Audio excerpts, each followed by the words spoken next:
Welcome back.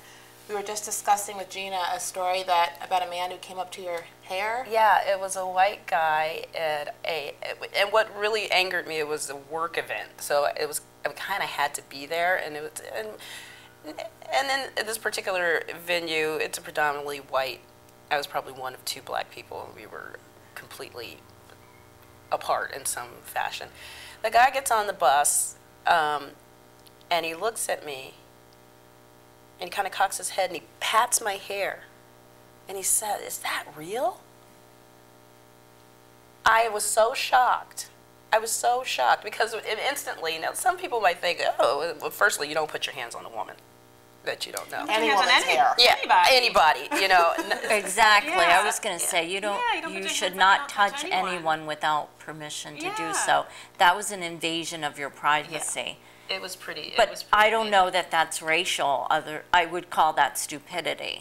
You know what? And Why it was ignorance. racial is because on the same bus, I heard the term porch monkey and other From the same person? not the same person, the same bus. So this particular venue had a certain flavor of white camaraderie. That, Really? yes, that, you know, being an outsider, you could see very clearly what the motivation was on certain things. I mean, I've seen and been I don't want to say victim of, but the recipient of some really strange behaviors and things that have been said because I've been the only black person in particular settings. And people like to think that New England is politically correct. Political correctness is a cloak and dagger. It's just drives me insane. I think too, when you're not looking for it, you don't see it. No, and I right. think that once you've had one or two experiences, I know for me, like once you know I haven't had a whole lot of racial experiences, blatant ones. Right. But once you have a few, when you are the only person of color in the room, your antennas go up, and you're just trying Yes, to, they you know, do. feel like, should I feel comfortable in this space? Like what, you know, you just Yeah. you kind of just become more aware. You Your do. aware becomes You heightened, so really do become more aware. It's Well, not to be controversial, ladies, Yeah, but go ahead. I grew up and spent 2 years in a junior high where whites were the minority. And I have to tell you, I was picked on viciously. Yeah. And my hair was the big thing. And It's wrong I all remember around. some It's not girl right. threatened Right. to cut my hair off because it was very long. And I ended up that I would not ride the bus home. I walked home, which was quite a long distance, because they picked on me so badly. So I don't think, unfortunately, I think that it's when there's a minority situation, period, regardless you. of the color, it's that inbred nature to, I always think of wolves and pack, and a pack to go against whatever weaker animal that there is. But you have And to- that's unfortunate. But It's really difficult to take out of context, though, the American history in that, regardless if a white woman or man is the minority in a room, they still have an established power in their Yes. whiteness, and that's what's really difficult. It's kind of like you can. Being white, I hate to use white privilege because it's overused, but it's so correct.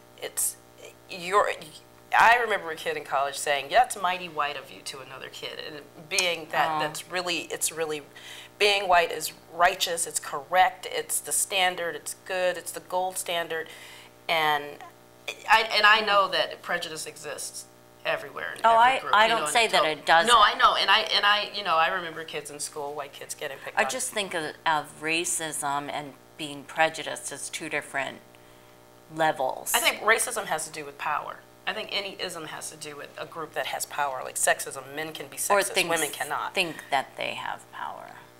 Well, they kind of do.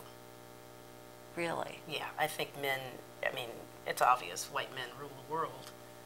even though we want to believe it or not. I mean, it's due. They can be racist, they can be sexist, rich people can be classist because they have the economic power. Uh-oh, Diane's I just don't You can agree. see I'm it. She's sorry. Well, you know what, can I just say one thing about that? I think the sexism issue, particularly in business in this country, I think it's not as female-friendly as it could be. For Yes. example, women who want to breastfeed their children while they have jobs. Say a CEO wants to breastfeed. Well, actually, a CEO probably would have the money. But say a secretary wants to breastfeed. It's not set up so a woman could nurse the child and come back. Even though these laws are being passed about pumping and all that, it's not set up to be equitable and female-friendly. Why shouldn't a woman who has a baby, who's in a position of power, who's gone all these years of school, why shouldn't there be arrangements made for her to take her child? Because in the long run, nursing is going to lower the cost for this country in health care. Yeah. You know, so in that sense, I think there's little institutional things that are still sexist that are we haven't caught up in this country, or maternity leave, even paternity leave. There's some countries that give you a full year of time off Right. when you have a child, the father and or the mother. So I think in a lot of policies, it is still very male. And I think I that- do agree with you. It's male-oriented. However, I personally believe it's money-oriented. The people with the power in this country are the people who have the money. And there's a very small group of people who have a majority of the money. and they're white men. I don't know who they are. I wish I did. See, I think what you're saying is If that that were true, A lot of them are white men. I'd like to meet things a have changed and number there are of them, more please. women. There are more women in power, and I think that that's what you're saying. There Yes, are there more are. women in power than there were at It's some time. getting better. Right, but I do see what Gina's saying as well. Like right now, even though things have I gotten just- better, it's still just I is what it disagree is. with the color of their skin as opposed to the size of their bank account. But I think the size of their bank account is a direct correlation to the color of their skin. You do. I Oh, disagree. gosh, yeah. And I think the word you hit on is systemic. It's systemic. Well, racism is institutionalized. Yeah, it's and just sexism is there. institutionalized. Like what you were saying, the difference between prejudice and the isms, for example, is how institutionalized, how systemic is that situation. And we'll be right back. Thank you. This is the Griggly.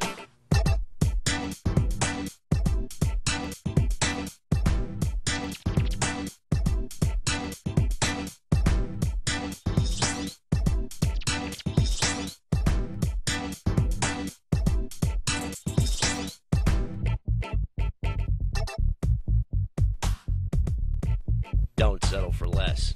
Get noticed at the Grigglies.